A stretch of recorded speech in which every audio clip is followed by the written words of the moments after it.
আসসালামু আলাইকুম। এখন শুনবেন সংবাদ শিরোনাম। তেহরানে ব্যাপক অভিযান চালাচ্ছে ইসরায়েল যুক্তরাষ্ট্র। হরমুজ প্রণালীতে তেলবাহী ট্যাঙ্কারে ইরানের পাল্টা হামলা, মিত্র দেশের মার্কিন ঘাঁটি ও রাডার ধ্বংস। আরব দেশগুলোর মার্কিন ঘাঁটি থেকে হামলা না হলে পাল্টা অভিযান নয়, ঘোষণা ইরানের। সীমিত পরিসরে চালু হলো দুবাই বিমানবন্দর। ফিলিং স্টেশনগুলোয় আজও দীর্ঘ লাইন, বাড়তি সংগ্রহের আশায় অনেকেই ছুটছেন পাম্পে পাম্পে। মজুতদারি বরদাস্ত নয়, হুঁশিয়ারি মন্ত্রী। খামখেয়ালি নয়, স্পিকারকে অভিভাবক মেনে এগিয়ে যাবেন বিএনপি এমপিরা। পার্লামেন্টের খারাপ সংস্কৃতি থেকে বেরিয়ে আসার প্রত্যয়। এতক্ষণ শুনছিলেন সংবাদ শিরোনাম, এখন শুনবেন বিস্তারিত। ইরান জুড়ে দফায় দফায় হামলা চালিয়ে যাচ্ছে যুক্তরাষ্ট্র ইসরায়েল যৌথ বাহিনী। তেহরান বিপর্যস্ত, ভয়াবহ হামলার শিকার ঐতিহাসিক মেহরাবাদ আন্তর্জাতিক বিমানবন্দর। ব্যাপক ক্ষতিগ্রস্ত ইস্পাহান, কোম, নাতানজের মতো গুরুত্বপূর্ণ শহরগুলো। কেবল সামরিক স্থাপনা নয়, টার্গেট করা হচ্ছে দেশটির আবাসিক এলাকা, স্কুল, হাসপাতাল। রাতভর দফায় দফায় হামলা, বিস্ফোরণের বিকট শব্দে কেঁপে উঠছে তেহরান। রাজধানীর পাশাপাশি ইসরায়েল যুক্তরাষ্ট্র যৌথ বাহিনীর তাণ্ডবে বিপর্যস্ত ইরানের ইস্পাহান, কোম, নাতানজের মতো গুরুত্বপূর্ণ শহরগুলো। কেবল সামরিক ঘাঁটি, কৌশলগত গুরুত্বপূর্ণ স্থাপনাই নয়, আবাসিক এলাকা, স্কুল ও হাসপাতাল লক্ষ্য করেও হামলা চালিয়েছে যৌথ বাহিনী। শনিবার যুক্তরাষ্ট্র ইসরায়েলের ব্যাপক বোমাবর্ষণে ক্ষতিগ্রস্ত হয়েছে তেহরানের মেহরাবাদ আন্তর্জাতিক বিমানবন্দর। তেল আবিবের দাবি, বিমান হামলায় নিহত হয়েছে ইরানের সর্বোচ্চ নেতার কার্যালয়ের deputy chief of staff Ali Asghar Hejazi. Qom শহরে বোমা হামলায় নিহত হয়েছে অন্তত 2 জন। বিস্ফোরণে ভয়াবহ ক্ষতিগ্রস্ত হয়েছে নাতানজো। বিধ্বংসী অভিযানের ছবি ও ভিডিও প্রকাশ করেছে মধ্যপ্রাচ্যের যুক্তরাষ্ট্রের সেনা কমান্ড সেন্টকম। ইরানের মিসাইল লঞ্চার ও ক্ষেপণাস্ত্র উৎপাদন কেন্দ্র লক্ষ্য করে হয়েছে এ যাবৎকালের সবচেয়ে ব্যাপক বোমাবর্ষণ। ইরানের প্রথম 2 স্তরের সব গুরুত্বপূর্ণ নেতাকে হত্যা করা হয়েছে, এমন দাবি মার্কিন প্রেসিডেন্টের। জানান, বিনা শর্তে আত্মসমর্পণ ছাড়া আর কোনো পথ খোলা নেই তেহরানের। মার্কিন সেন্টকম জানিয়েছে, 1 সপ্তাহে ইরানের 3,500-এরও বেশি লক্ষ্যবস্তুতে হামলা চালানো হয়েছে। ধ্বংস করা হয়েছে গুরুত্বপূর্ণ প্রশাসনিক স্থাপনা, অবকাঠামো, এমনকি আবাসিক এলাকাও। পারস্য উপসাগরের কাছে মাল্টার পতাকাবাহী একটি তেলবাহী ট্যাঙ্কারে হামলা চালিয়েছে ইরানের বিপ্লবী গার্ড বাহিনী IRGC।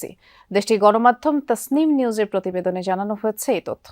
জানা যায়, পারস্য উপসাগরে অবস্থান করছিল প্রিমা নামের মাল্টার পতাকাবাহী ট্যাঙ্কারটি। হরমুজ প্রণালী দিয়ে জাহাজ চলাচলের উপর নিষেধাজ্ঞা দেওয়া সত্ত্বেও তা অমান্য করায় ট্যাঙ্কারটির উপরে IRGCর নৌবাহিনী হামলা চালায়। এখনো কোনো রকম হতাহতের খবর পাওয়া যায়নি, তবে ইরানের মেরিন ট্রাফিক ওয়েবসাইটের প্রকাশিত তথ্যের ভিত্তিতে জানা যায়, জ্বালানি তেল ও রাসায়নিক পরিবহন করছিল ওই ট্যাঙ্কারটি। ইরানের অব্যাহত হামলায় বাংকারে আশ্রয় নিচ্ছে লাখ লাখ ইসরায়েলি। শনিবার রাত থেকে ইসরায়েলি ভূখণ্ড লক্ষ্য করে ক্ষেপণাস্ত্র হামলার পরিধি বৃদ্ধি করেছে ইরান। তেল আবিব, হাইফা সহ বিভিন্ন অঞ্চলে বসবাসরত ইসরায়েলিরা এখন নিরাপদ আশ্রয়ের খোঁজে ছুটছে। এদিকে আরব দেশগুলোয় অবস্থিত মার্কিন ঘাঁটি লক্ষ্য করে নতুন ধরনের মিসাইল ছুড়েছে ইরান। বাহরাইন, কাতার, সৌদি আরবের দাবি, আকাশ প্রতিরক্ষা ব্যবস্থা ব্যবহার করেই ধ্বংস করা হয়েছে বেশ কিছু মিসাইল। ইরানি মিসাইল আঘাত হানতেই ভয় আতঙ্কে ছুটোছুটি ইসরায়েলিদের। যে যেভাবে পারছে ছুটছে নিরাপদ আশ্রয়ের খোঁজে। আয়রন ডোম কিংবা ডেভিড স্লিং এর মতো আকাশ প্রতিরক্ষা ব্যবস্থাও ঠেকাতে ব্যর্থ হচ্ছে ইরানের মিসাইল। আবাসিক এলাকা সহ কৌশলগত অবস্থানে আছড়ে পড়ছে একের পর এক ক্ষেপণাস্ত্র। শনিবার নতুন করে হামলার পরিধি বাড়ায় তেহরান। নতুন ধরনের মিসাইল দিয়ে চালানো হয় হামলা। ধারণা করা হচ্ছে এখন পর্যন্ত 200-এর বেশি মিসাইল ছোড়া হয়েছে। বাংকারের স্থান সংকুলন না হয় বিভিন্ন স্থাপনার আন্ডারগ্রাউন্ডে আশ্রয় নিচ্ছে ইসরায়েলিরা। প্রাণ বাঁচানোর তাগিদে সেখানে অবস্থান করতে বাধ্য হচ্ছে তারা। এদিকে শুক্রবারের ব্যাপক ক্ষয়ক্ষতির পর শনিবারও বিস্ফোরণ হয়েছে জেরুজালেমে। এর পাশাপাশি তেল আবিব এবং হাইফাতেও আঘাত হানে মিসাইল। শুধু ইসরায়েলি নয়, আরব দেশগুলো থাকা মার্কিন ঘাঁটি লক্ষ্য করেও হামলা জোরদার করেছে ইরান। আরব দেশগুলোর মধ্যে সবচেয়ে বড় হামলা হয়েছে ইরাকে। টার্গেট করা হয় একাধিক তেল ক্ষেত্র। বসরায় যুক্তরাষ্ট্র সহ বিভিন্ন বিদেশি তেল কোম্পানির কর্মীদের আবাসিক স্থাপনা লক্ষ্য করে হামলা হয়।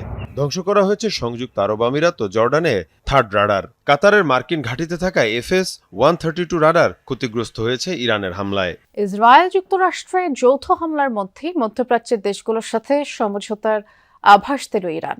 প্রতিবেশীদের উপরে হামলায় দুঃখ প্রকাশ করেছেন প্রেসিডেন্ট মাসুদ পেজেশকিয়ান। তিনি বলেন, এসব দেশে অবস্থিত মার্কিন ঘাঁটি থেকে হামলা না হলে আর পাল্টা হামলা চালাবে না তেহরান। এই ঘোষণার পর মধ্যপ্রাচ্যের পরিস্থিতি স্বাভাবিক দাবি করে নাগরিকদের বার্তা পাঠিয়েছে কাতারের স্বরাষ্ট্র মন্ত্রণালয়।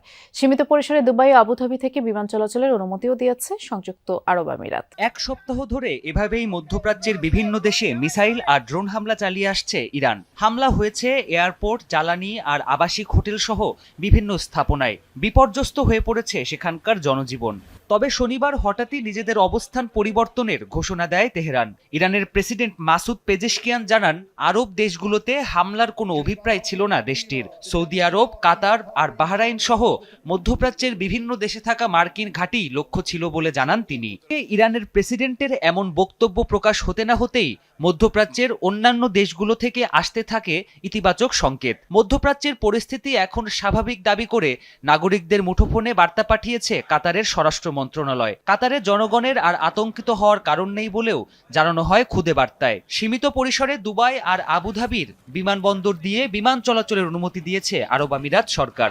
আন্তর্জাতিক বিভিন্ন গণমাধ্যম বলছে, এখনও ইরানে হামলা অব্যাহত রেখেছে যুক্তরাষ্ট্র, ইসরায়েল। ওয়াশিংটনের নিঃশর্ত আত্মসমর্পণের আহ্বান প্রত্যাখ্যান করেছে তেহরান। দেশে জ্বালানি তেলের পর্যাপ্ত মজুদ আছে। সরকারের পক্ষ থেকে বারবার নিশ্চয়তার পরও পাম্পগুলোতে তেল সংগ্রহে মানুষের হুড়োহুড়ি বাড়ছে।